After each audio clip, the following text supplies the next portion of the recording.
Dari mana kiranya kekuatan ini berasal?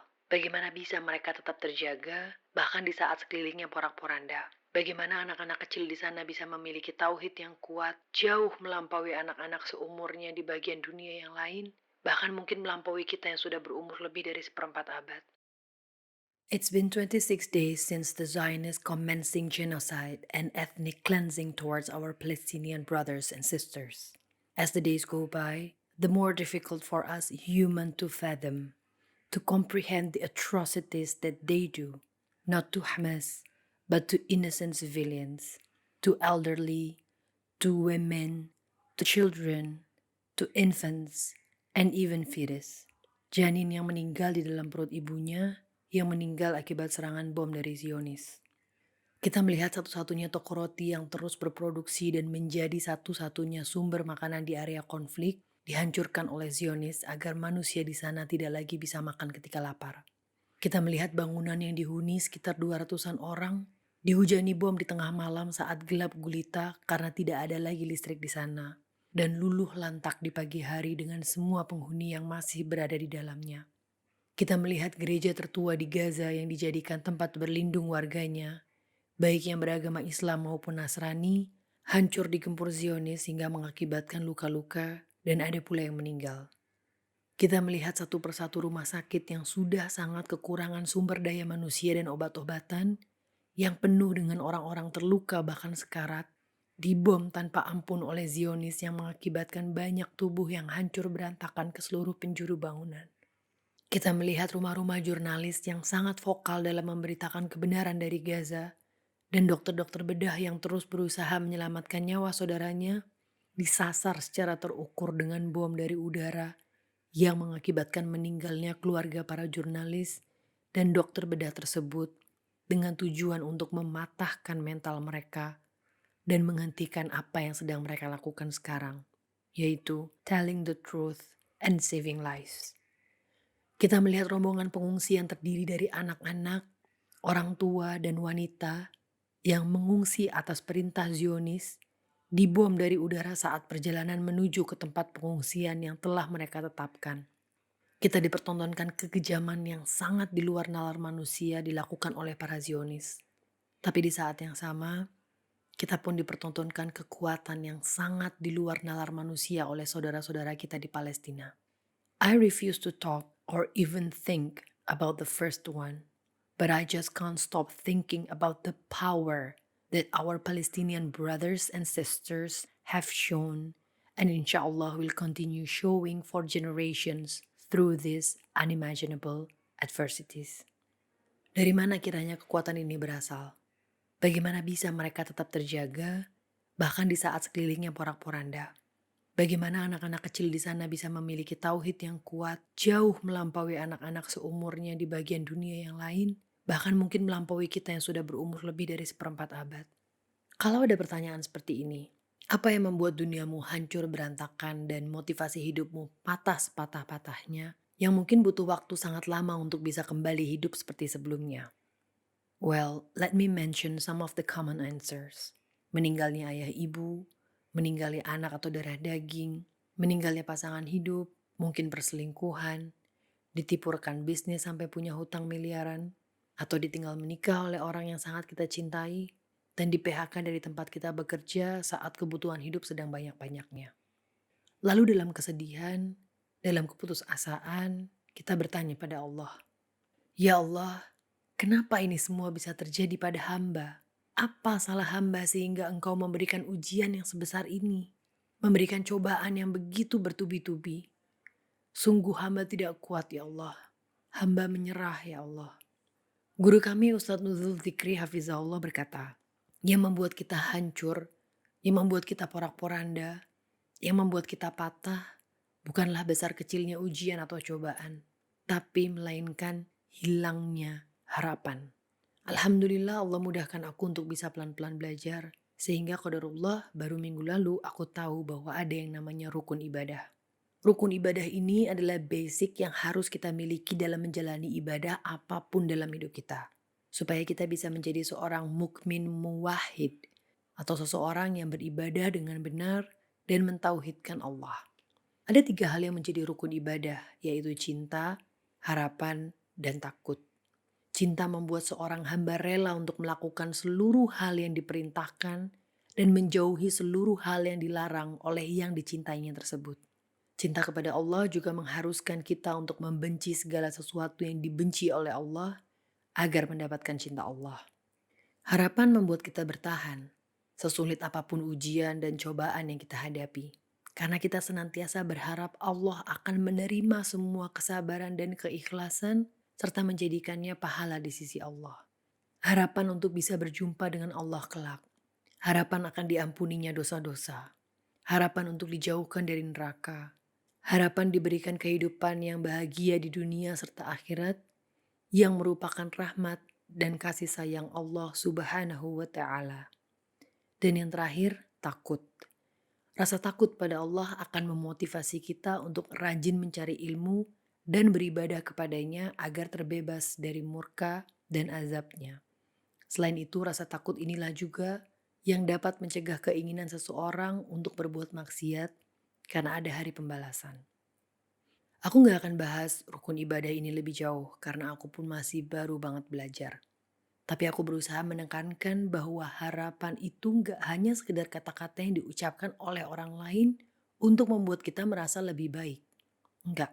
Tapi harapan dalam Islam tuh jauh lebih penting dan lebih besar dari yang mungkin selama ini kita, terutama aku bayangkan.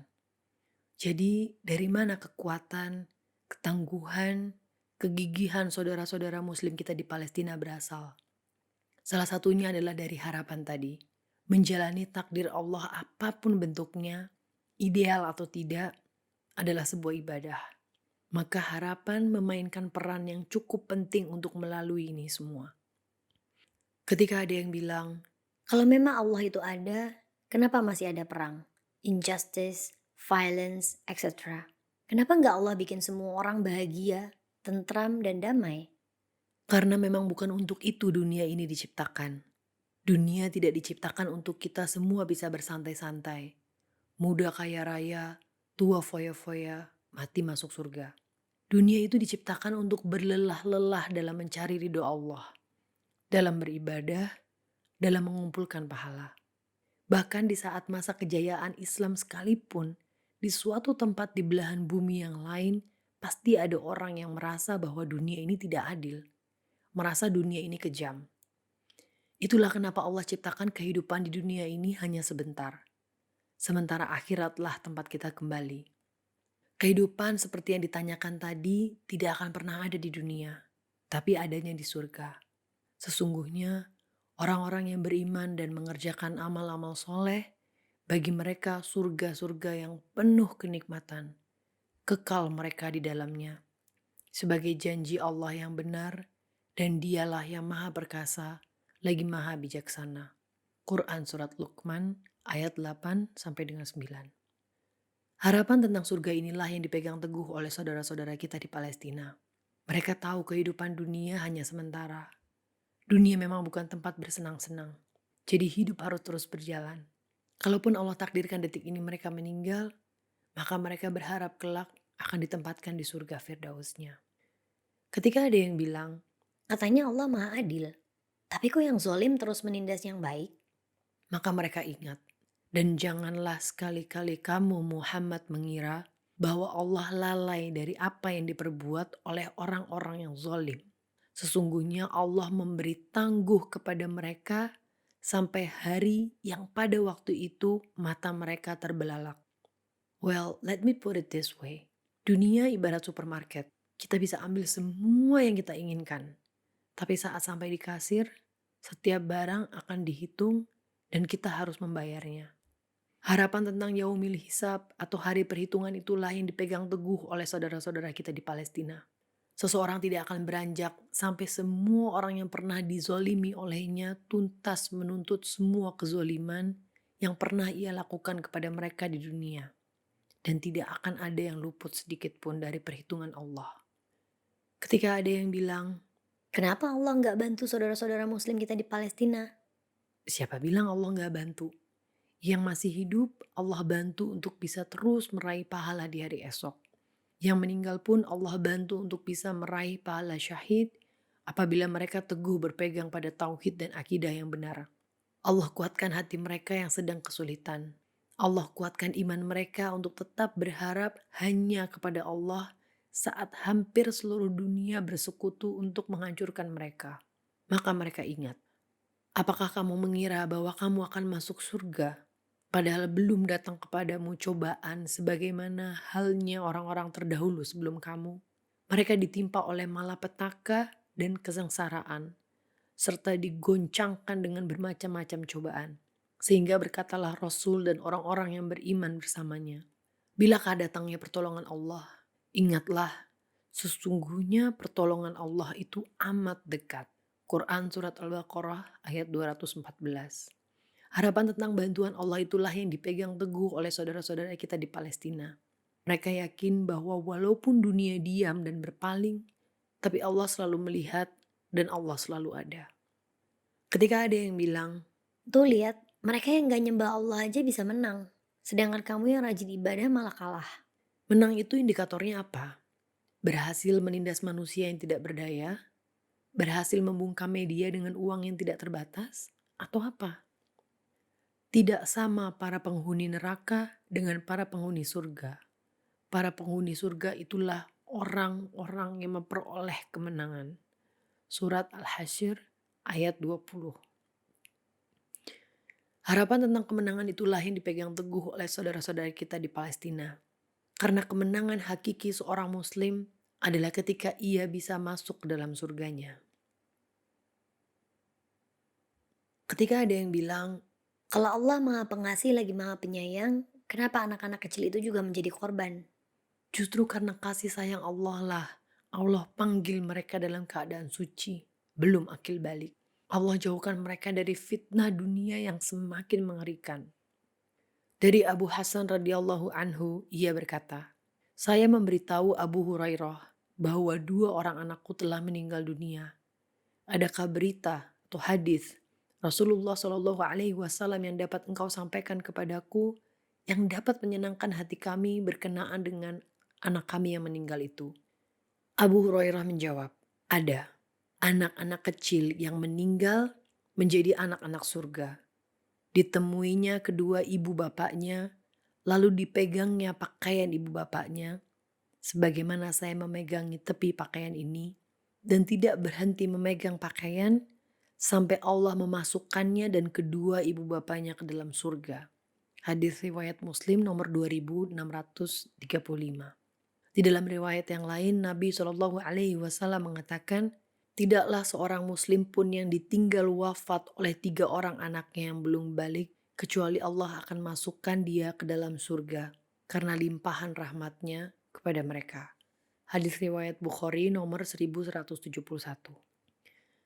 Well, what I'm trying to say is, konsep keadilan, konsep kemenangan, konsep kasih sayang Allah itu beda sama versi kita. Karena kemampuan kita amat sangat benar-benar terbatas sekali untuk bisa memahami maksud Allah ketika mentakdirkan sesuatu yang di luar kendali kita. Tapi Al-Quran dan hadis tidak akan pernah salah. Dan harapan tidak akan bertahan apabila digantungkan pada orang dan tempat yang salah.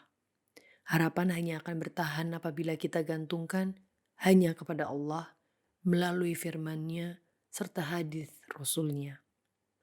Dan izinkan aku untuk mengingatkan diriku dulu, baru kalian tentang ayat ini. Tetapi boleh jadi kamu tidak menyenangi sesuatu, padahal itu baik bagimu, dan boleh jadi kamu menyukai sesuatu, padahal itu tidak baik bagimu.